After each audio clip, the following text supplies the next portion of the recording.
You are listening to SPN, the Sports Podcasting Network. وتكلم من هناك لشوارزنيجر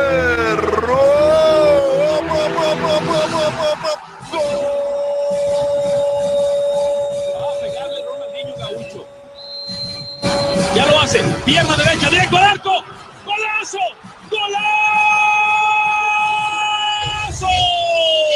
golazo, golazo. This is Soccer Today, live on SPN Radio, your new live show about the beautiful game in all its glory, with Duane, Rollins and Kevin Laramee. MLS, EPL, La Liga, Champions League, all is fair game. Powered by the Sports Podcasting Network. Visit us at sportspodcastingnetwork.com. Good day, good night, and welcome to Soccer Today. Duane is on assignment today. What a weekend in the world of soccer. How was your soccer weekend? FA Cup, big news in North American soccer. Division 2 status for, drum roll please, both the NASL and USL. We'll talk about this later in the show. We'll talk as well about Khadija Buchanan going to Olympique Lyonnais. Khadija Buchanan of the Canadian women's national team will be heading to Europe, to France, to play in the Ligue 1 women, but as well in the Champions League. So that will be interesting for her future. That team is getting to be pretty stacked now, with Alex Morgan and Khadija Buchanan joining that team. So we'll talk about this in the last segment today. Some rumors still about Piatti. We'll have a USL, FC Montreal, Marco Dominguez, FC Cincinnati talk with Tristan Amour at 11:15. But I wanted to start today's show by talking about a great moment in the television history that happened in the weekend. If you watch the Sutton United AFC Wimbledon, we all saw Paul Doswell, manager of Sutton United, vaping on the sideline. We all saw it. But turns out there's a lot more to the story than just Mr. Doswell vaping on the sideline. The whole story of him as the manager of Sutton United is quite interesting, and I thought it was worth talking about it today. An article on the telegraph.co.uk by Jim White that was published the day before the game this weekend against AFC Wimbledon that finished 0-0. They will fight for replay and maybe go to a fourth round for a non-league team. That is always very interesting. Here's the article. In the quiet commuter suburbs of South London, football innovation is not something you expect to encounter, especially not down a thoroughfare called Gander Green Lane, up against the railway tracks where the occasional tardy train meanders by. But here, in the unprepossessing environment of Sutton United's home ground, they are doing something that must make them the envy of every football club in the land. The Vanarama National League side have their most significant employee working for free. We don't pay him, says the chairman Bruce Elliott of his manager Paul Doswell. It's unique, actually. Not only do we not pay him a penny, he sponsors us. So he's actually paying us to be our manager. That's how much he loves this club. Doswell has been pouring money into Sutton throughout his 9-year association with the club, plumping up the playing budget through sponsorship from a successful Hampshire property development company worth somewhere north of £40,000 a season. It was like going into your old grandma's house, he says, of the Sutton he first joined in 2008, after steering Eastleigh from Wessex League into the Conference South. When I got here, it was in a terrible state. Lovely people, like Granny is, but they had not looked after her house very well. One of the things that we tried to do, and we have done it step by step, was to put proper infrastructures into place. He has been doing that largely from his own pocket.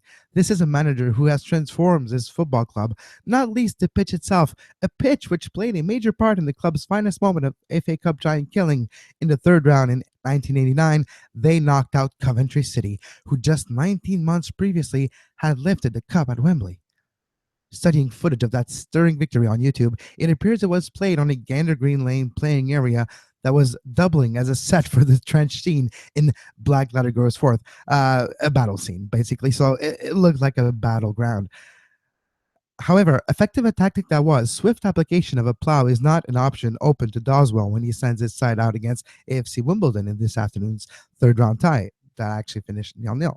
Now, when that quagmire has been replaced by a state-of-the-art third-generation artificial surface, the only shock they'll get from our pitch is how good it is, says Matt Tubbs, the former Wimbledon striker now playing up front for Sutton.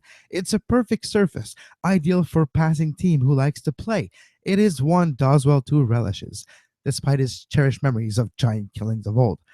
I admit part of the joy of the FA Cup growing up was watching Yeovil on that sloping pitch on Hereford's Ronnie Radford in the mud, or Sutton's goal. But now I feel my players are good enough to want to play on a decent surface. We feel we've got a chance on our pitch. And it is a pitch for which Doswell is entirely responsible. 2 summers ago, he stumped up the £500,000 required to install its cutting-edge technology. Yes, I paid for the pitch, he admits. I have done an interest-free loan over 10 years. It's not started yet because I didn't want any of it paid yet. But if we were to win this game and draw Man United or Arsenal in the next round, we would make big money. And if we do, what the chairman wants to do is to repay me there and then.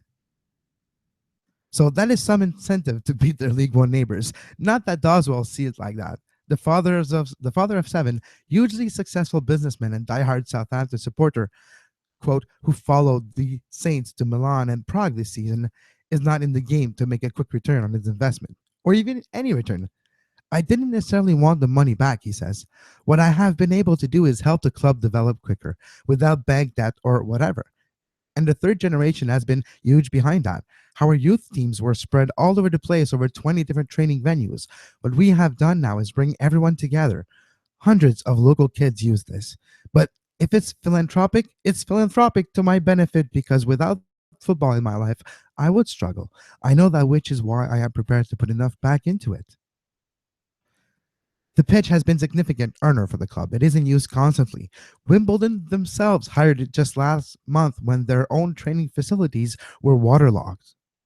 But it has put a limit on Sutton's ambition. While an artificial surface is allowed by the National League, where the clubs to gain promotion to League Two, they would have to replace it with grass. But then Doswell is more than happy where he is. I've got no ambition to be a manager in the league, he says. I don't see it as a holy grail. If we did get to the playoffs, I think there'd be panic here. It's a volunteer-led club. I work, the chairman works. None of us could cope with the amount of stuff that goes with the football league. We'd much rather be the best non-league club we can be, which is unlike their neighbors. AFC Wimbledon's goal from the moment they were formed was to regain the league status seized from them by Milton Keynes. After being founded by disaffected Dons fans in 2002, AFC played its first ever match against Sutton on Gander Green Lane. The association between the two clubs has been growing ever since. After all, not only is this an emergency training center for Wimbledon, it is also the home ground for their women's team. I think they're done fabulously, says Elliot. We go back with them. The first Sutton game I can remember seeing as a small boy was the 1963 Amateur Cup final at Wembley. Who we were playing then? Wimbledon. Not that Sutton's heritage will play any part in the manager's preparation when the two clubs meet this afternoon. In the dressing room, he will not be showing his players any footage of 1963 or even of the great 1989 win over Coventry. Players live in the moment, says Doswell. They're not interested in what happened 30 years ago. They don't even know what happened last week, half of them. I've mentioned it to them more in passing. Wouldn't it be great to get to the fourth round like these guys did in 1989? I always enjoy talking about what happened in the past, but the players aren't interested. What his players are more interested in doing, he says, is proving themselves against a club 2 divisions above them. But then it is not simply Wimbledon's full-time status plans for a new 11,000-seat stadium or urgent ambition to gain promotion to the championship that separates the two sides. Were the visitors this afternoon to suffer the indignity of a Coventry-style defeat, their manager Neil Ardley's position might well come under threat, which would never happen at Sutton, where by dint of his financial input, the manager is effectively unsackable. I think that's a fair comment, he says. But if I ever got to the stage with this football club where it isn't working, I think I have enough man about me that I sack myself, which in modern football really would be an innovation. Great article by Jim White on the Telegraph. A lot to digest here. Sutton United's manager, Paul Doswell, might be my new favorite character in the world of English football. Passion, glory, renegade type of attitude, the way he goes about himself. It's it's almost admirable. No, it is admirable. I have to say, and effective result on the pitch, doing pretty good. So now with their 0-0 against Wimbledon in the afternoon this weekend on Saturday, now they're going to do a replay January 17th. Hopefully they can go down the road and maybe get a win, to get a fourth round draw, to get maybe a big club. So maybe they can repay him a little. But a manager basically pay to manage. He pays to manage, which is enviable. It's a very different situation than any other manager in the FA Cup. Speaking of the FA Cup, here's a few results from this weekend. Let's start with last Friday, January 6th, when Man City and West Ham, actually it was in West Ham versus Man City, at the London Stadium, 5-0 Man City. Bye-bye. Bye-bye, West Ham. Now, Manchester United 4, Reading 0. No upset here. I'm not going to go through all the results, but here, Derby County goes to West Brom and gets the job done. Upset. Derby County continues in the FA Cup going into the fourth round. I was a little bit disappointed. My Hatters, Luton Town, former non-league club, now a league club, just got booted out of the FA Cup. Stanley, good on you, Stanley. Blackburn eliminated QPR 2-1. Hull 2, Swansea 0.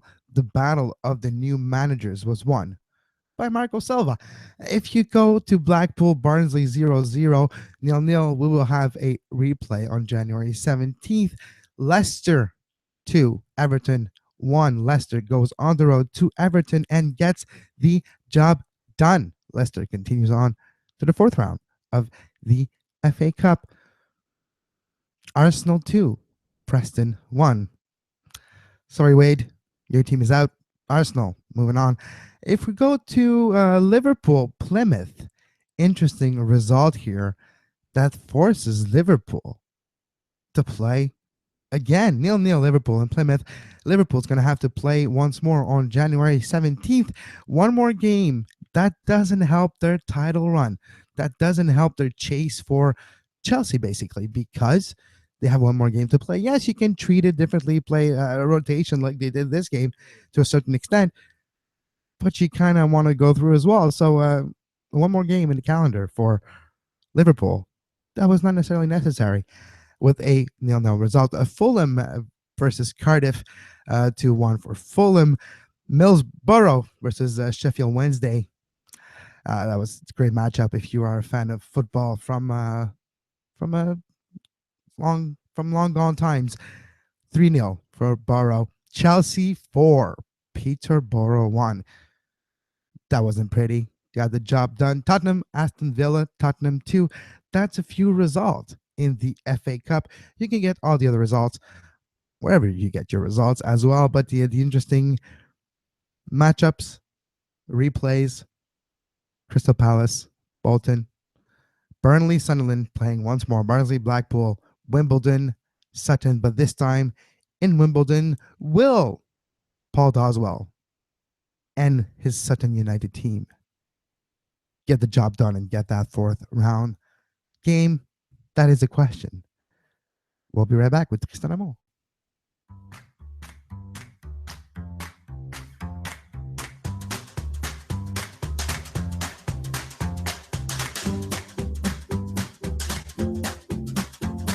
You are listening to Soccer Today, live on SPN Radio.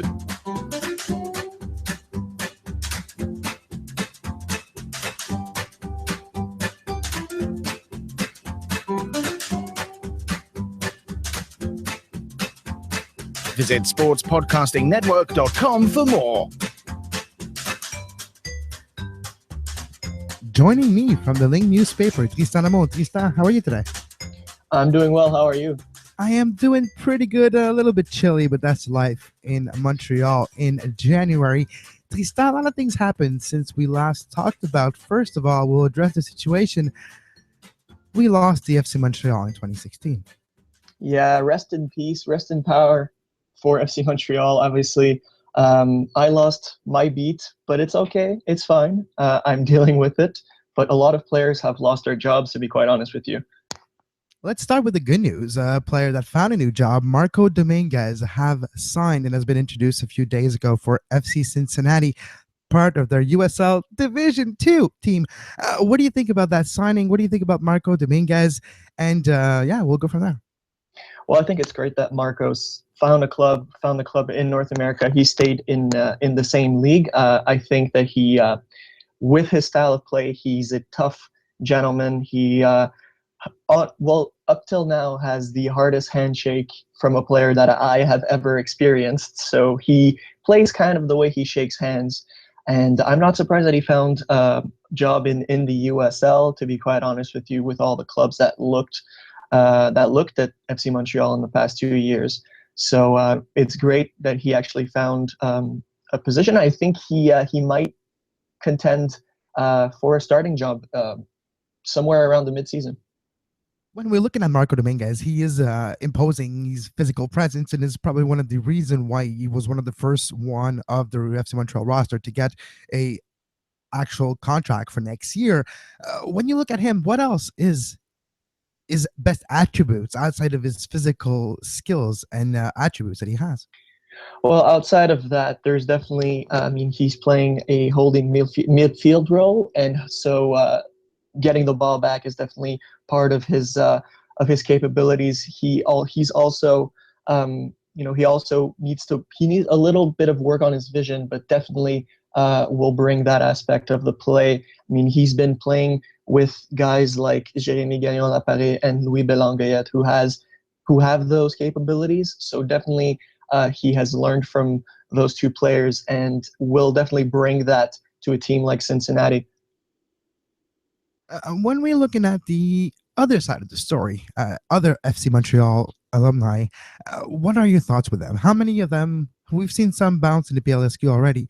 What is the next short-term future for the most of them, in your opinion? Do you see any other players maybe finding a spot with Audio Fury, maybe finding another job in USL, or maybe pushing through and getting a chance at the training camp at Montreal Impact? So from what I heard, a lot of them are still thinking about playing, which is already a positive.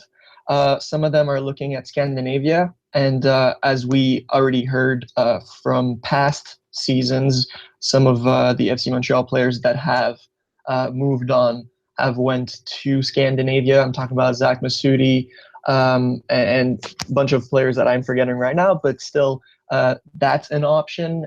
We have known from the past that Scandinavia is friendly to Canadian players, but I still can't not look at the USL, other USL teams that as a possibility for those players, because they're all young players that are under the age of 21 for the most part, and have not been great as a whole, as a team, but definitely individually, they have brought a good aspects on the individual parts. So I think that if I'm a USL team and I'm looking to bolster my roster, and I see one of those young players that's available on the market, I definitely take a shot and try to grab them for, I mean, probably a reasonable price.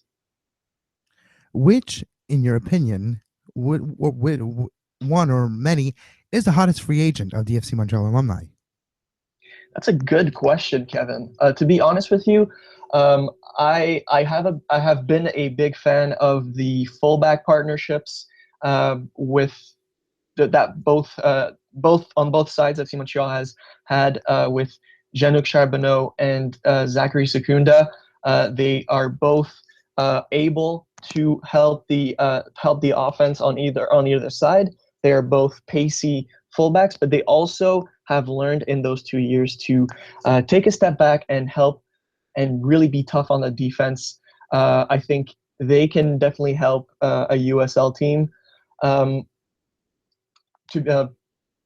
There's definitely on the offensive side, Masta Kasher, who has been really good, especially feeding the balls in the on the forward aspect for FC.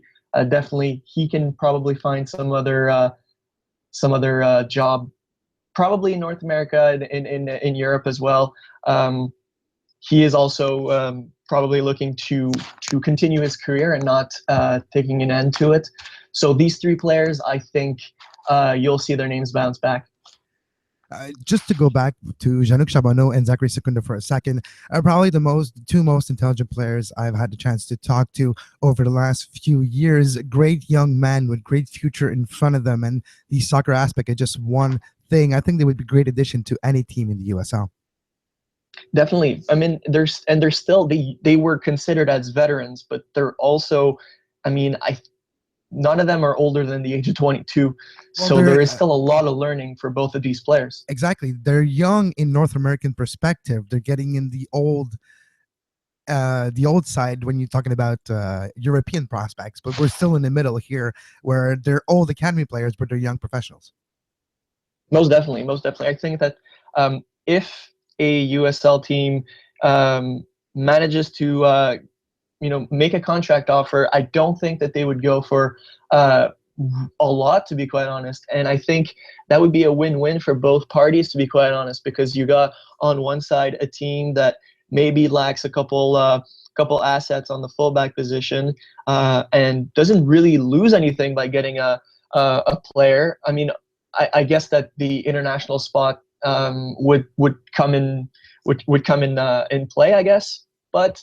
And on the other side, you have someone that's trying to get their names back into the mix, and maybe wants to get a spot on the national team and wants to, try by all means to get minutes. I think that's a win-win situation for both USL teams and for former FC Montreal players.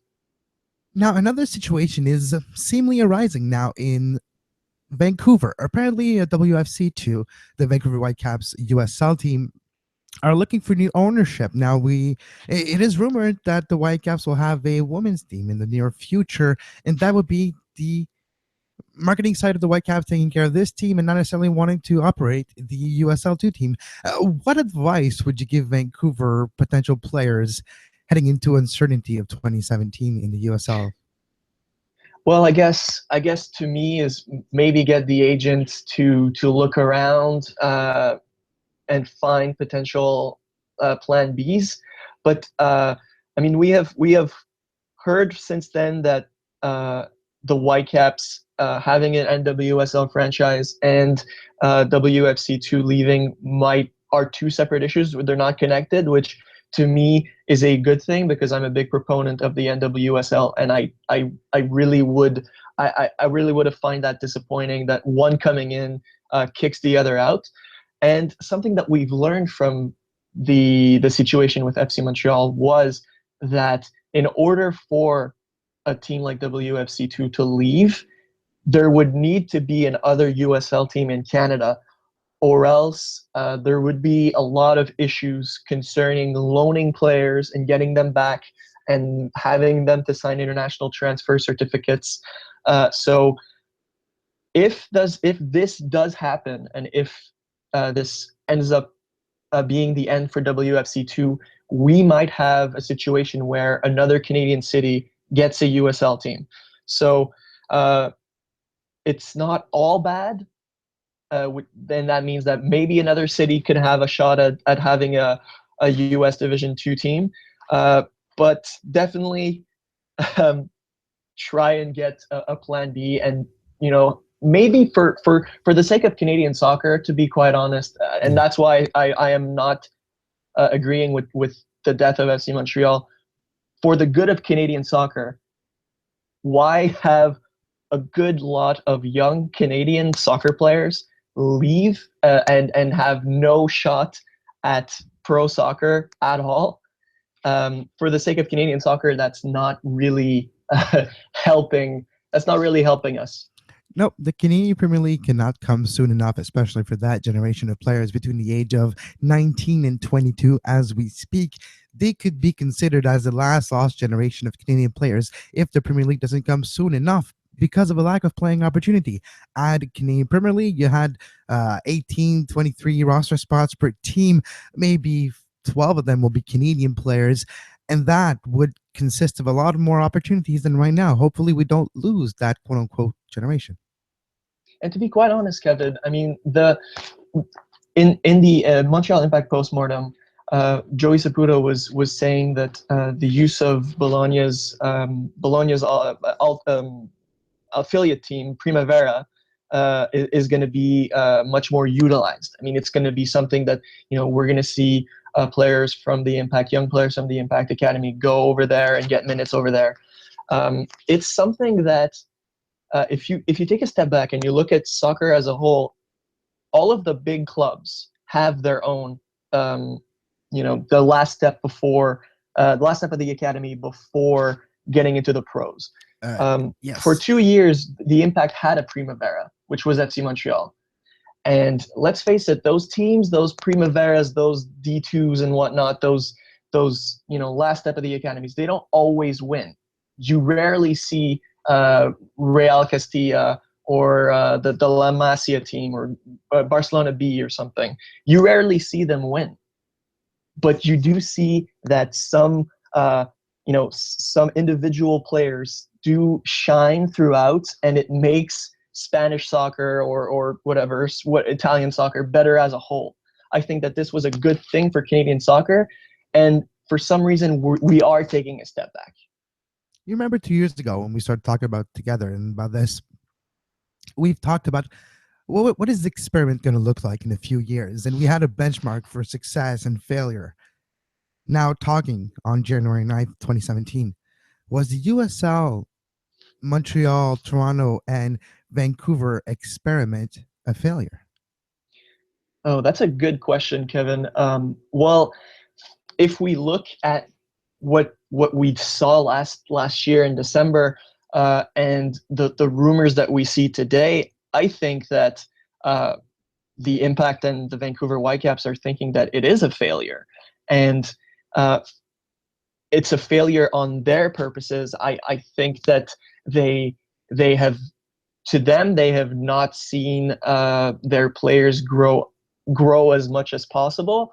I remember speaking to Philippe Lafroy, the head coach of FC Montreal, who is also the technical director of the Impact Academy. He told me that their objective was to have 3 homegrown signings every 2 years. And technically, that's what happened. They had 3 homegrown signings in the past through 2 years. So is that a success? Is to them, but they still have that as a failure? Is the money aspect, the financial aspect of having to pay traveling costs for a second team going into play? Probably. Is the Division 2, were the Division 2 rumors and the standards for what a Division 2 club has to be kind of chilled them out and made them want to leave USL? That's also a possibility. A lot of those questions remain unanswered. Attendance, maybe footprint of the team, the lack of fellowship that the team gathered in the 2 years could be answers. The way the team was regarded too. If we go back to a few times we're together at FC Montreal games when the higher brass of the Montreal Impact were present, big defeats, big losses, and the reactions and the feeling in the upper echelon of the Montreal Impact were not impressed, and those feelings never really recovered, and it just went downhill from there, having difficulty to trust the young kids when they do get up, never breaking through, not necessarily saying that it's always on the coaches for not taking them. Maybe they didn't take the steps that they needed to do to actually merit the playing time, but one of the two is reality. So all those things combined made for a very weird situation where, in a way, you couldn't see it happen any other way. But it's too bad that it never caught on. It's too bad that that idea never, like the idea, the philosophies behind it were perfect. The execution and the trust on both sides were not necessarily present. And Kevin, when we were talking to staff members around FC Montreal, they were sticking to their guns. They were saying that they were gonna go with what they thought, win or lose. And I mean, we only really saw them being mad like once per season, and that's where you saw the results wise. You saw that kind of change, go from losing to losing, and then winning, losing, and then they would go on that massive run. But it was kind of surprising to me that after 2 years, they would completely abandon the project. And there must have been something in those, something that was more than, I feel like it's a return on investment. Well, I have a theory, Tristan, right there. I think you just nailed it. If you're looking at Joey Saputo as a business owner, as a multiple soccer team owner, and if you go pragmatically here, if you don't think as a soccer development focused in the bubble of what's best for the players and the Canadian national team, if you look at it as a business operation and you disregard the first team, because the first team is separate, the revenues that they generate, if you don't consider them in FC Montreal, it's a more than losing franchise. FC Montreal in itself, the cost compared to what was coming in, it's not even comparable. Like, you cannot even do a graphic that would make a difference. It will be like 99% and 0.11 and a margin of error as big as the revenue that was generating.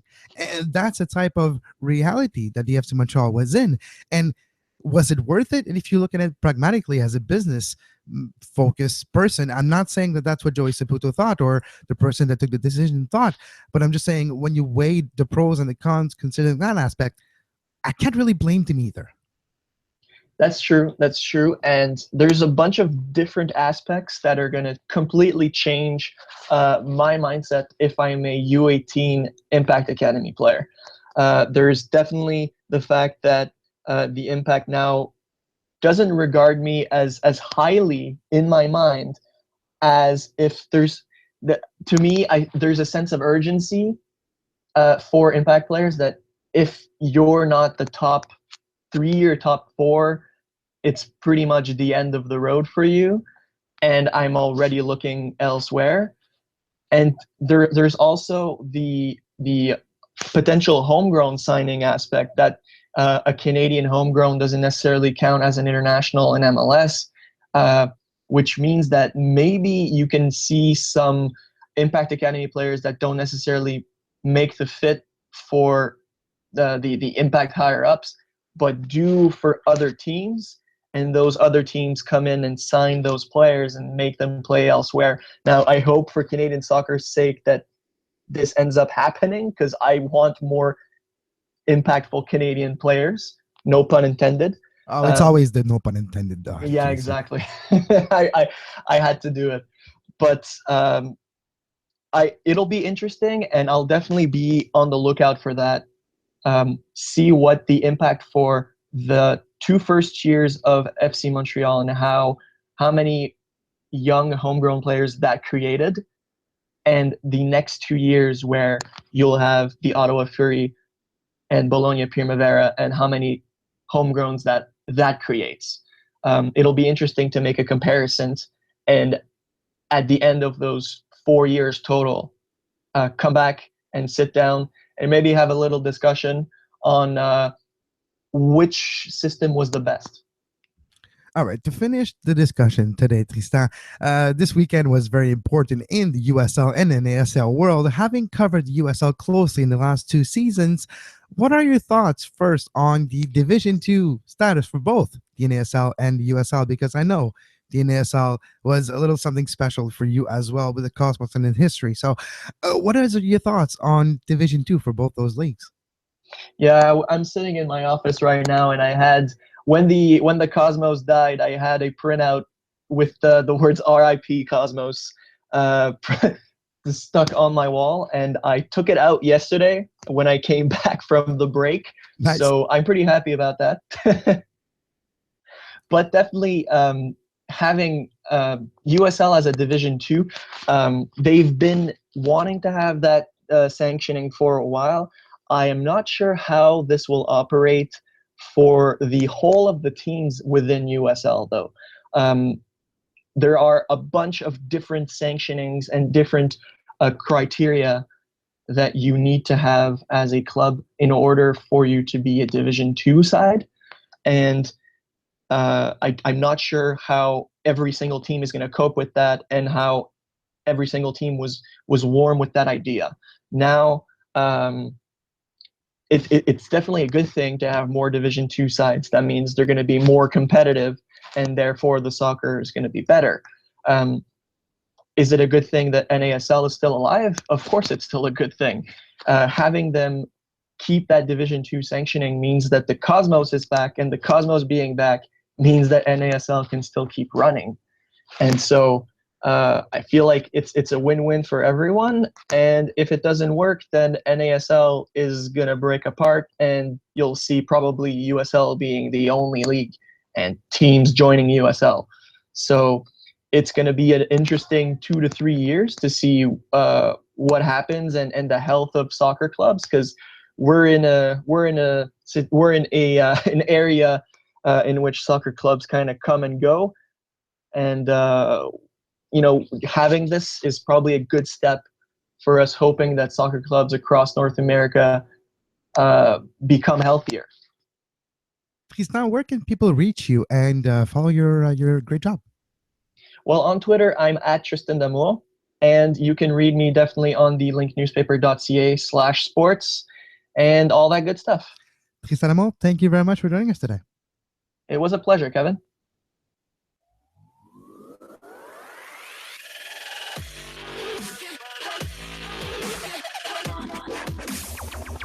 You're listening to Soccer Today on SPN Radio.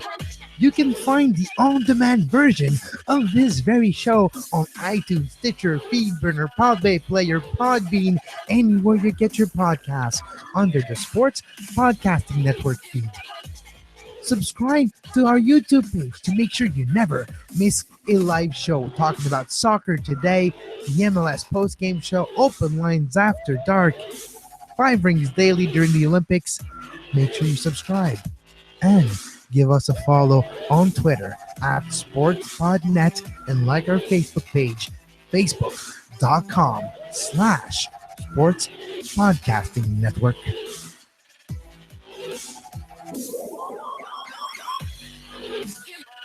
And thanks again to Tristan Damour for joining us today on the show. We've talked a little bit about it with Tristan. Division 2 status for both the NASL and the USL. Here is a quote from the statement that I actually am reading from Jeff Carlisle's story on ESPN FC. A great follow on Twitter as well, Jeffrey Carlisle, a great gentleman.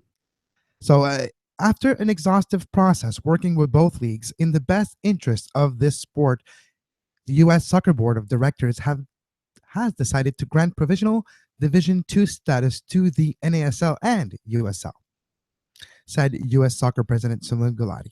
U.S. Soccer will create an internal working group that will work with each league to set a pathway to meet the full requirements for Division 2 and allow for the larger goal of creating a sustainable future. We look forward to another productive year for professional soccer in this country.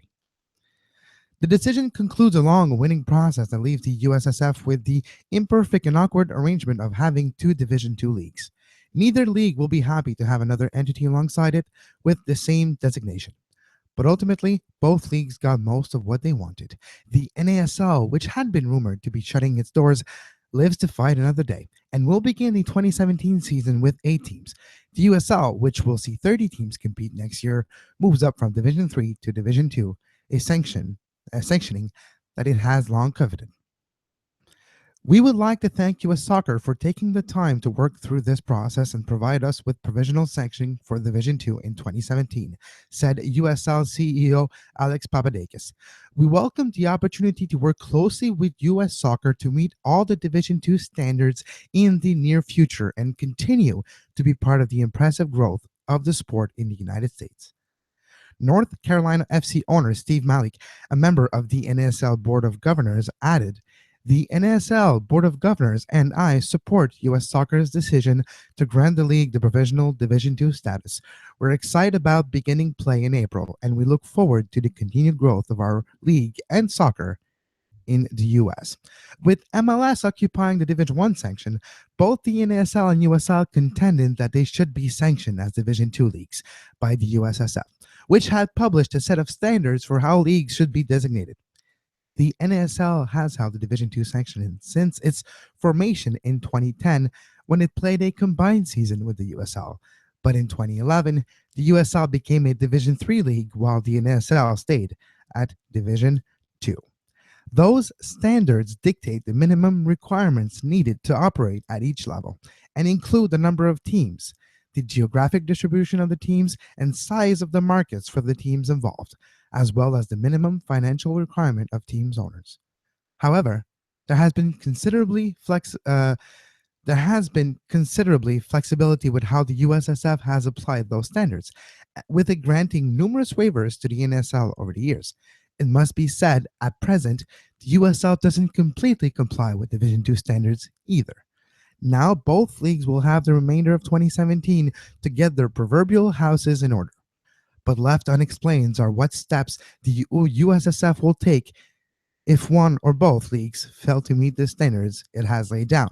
That apparently will be left to the internal working group that Gulati mentioned.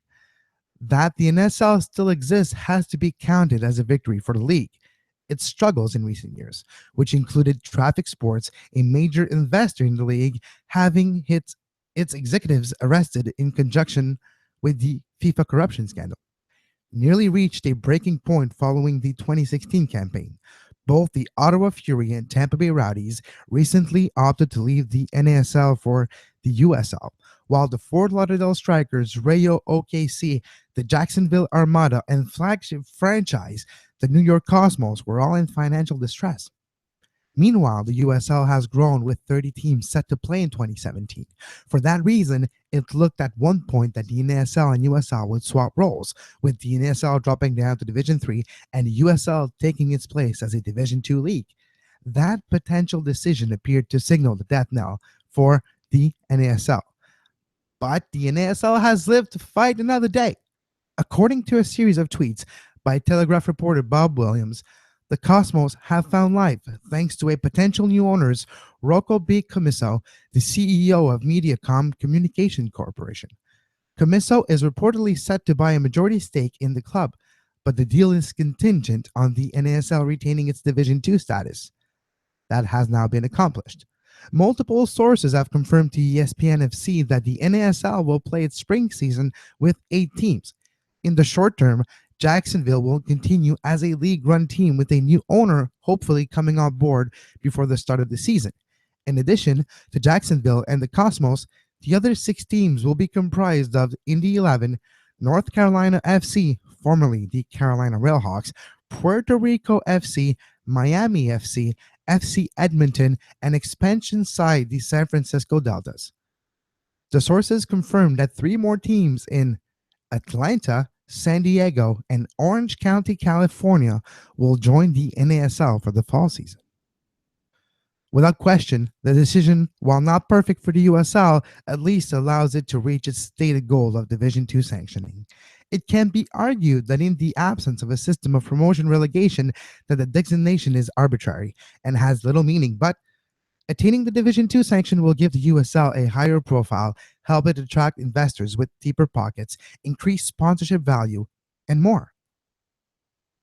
The division sanctioning absolutely does have an impact, not only on market perception in the US and abroad, it's a perception of quality, said USL President Jake Edwards. There is an uplift in revenue streams, and there is certainly a difference in franchise valuations. Now it is up to each league to prove that it is worthy of the designation that USSF has granted. Jeff Carlisle on the SPN FC. What I'm thinking is, a lot of things to digest here. Once again, we do have a convoluted situation where there's Division 2 team. What that means for the US Open Cup, you're going to have in the same division very different type of profile of teams, from quote-unquote MLS2 sides to a great flagship team like Miami with a lot of money and different ambitions. And we're talking about the 8 teams and the new team and the new Cosmos, and now teams in Atlanta. The Silverbacks are back. Maybe the Silver's back. I don't know.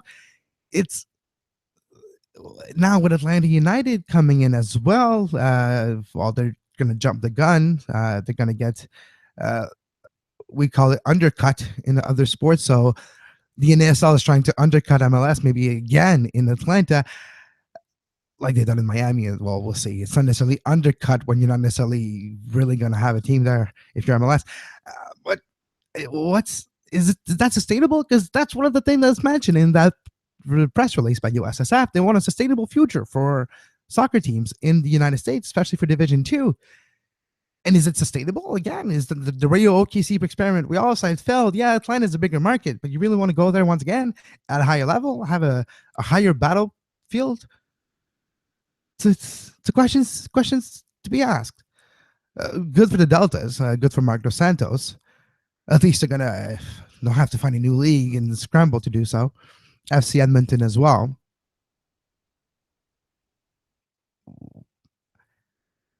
How will the relationship between those two divisions? If you look at some of the players' reactions as well, it may be tells a lot. Go to Sinisoy Bibaropovic, player for the Indy 11, on social media. Doesn't matter what league, doesn't matter what designation. All that matter is your organization and how you play the game. I'm paraphrasing, but it gives indication that, well, it's kind of true. Doesn't matter if it says Div 2, Div 3. It's how you're treated, it's how you play, and it's how you get results. We're all professionals here. So that is maybe a window in how a lot of players feel. There's a disparity now in how teams are in their identities in the same Division 2 status. Will the NASL have a higher standard of... It all questions to be not answered today, because we'll need to see how it unfolds. It's a provisional status. That's one word that is interesting as well. And provisional means that they still have a lot of work to do to meet those requirements. So until that is done, we can't really say more. But all right, everybody reached an agreement, decided to, you know what, we're not going to make anybody mad. We'll just go with the flow. USSF, Sunil Gulati going with the flow. Maybe leaving the market decide by itself. Maybe that's the way to go. Hey, we're living in a capitalism world. How about you're all equal? And if you stay afloat, good on you. And if the markets decide that, well, it's not working, well, we'll see. Maybe that's the way to go. Hopefully, if we go back to the NSL and the New York Cosmos 3.0 and other franchises, hopefully, sustainability, a new or different business model is needed, and hopefully it is implemented, because it is needed badly. You cannot necessarily spend a lot more than you generate and hope that that will be sustainable for the future. Doesn't matter how deep your pockets are. If there's a lot more coming out than coming in, eventually starts to annoy you. Doesn't matter how deep that pocket is. Even if there's no possibility that that pocket ever gets empty. When there's more coming out than coming in, nobody's happy. So you have to find a way to make more coming in than coming out, while having a good team on the pitch. And that, for all soccer fans out there, it's all that matters. Will this decision help United States players, Canadian players, North American players be better? Will that help them get more competition, more playing time? I don't know. We'll see. How about higher quotas for American players, especially in the NASL? How about it? That would be the actual sanctioning. Well, I finished the show today by just talking about Khadijah Buchanan signing for Lyon. She's going to France to play for Olympique Lyonnais, joining the likes of Alex Morgan, Alessandro Seger, and other great international players playing for Lyon. I was going to say, the relaxing of the quotas rules for women's international play in Europe in the recent months and years have allowed now more playing opportunities for international players. The level of the different leagues and the Champions Leagues in Europe have grown a lot.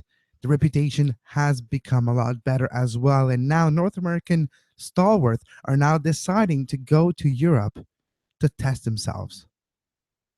I still want to see Christine Sinclair. Come on, Christine, do it. I want to see it. Selfish reasons. I know. I apologize. But Khadijah Buchanan joining Alex Morgan for playing in the Champions League with Lyon and in the Women's League. My thoughts are I'm really happy for the opportunity for them. They want to test the level higher. And does that mean that the women's game at a European level has become better than the WSL?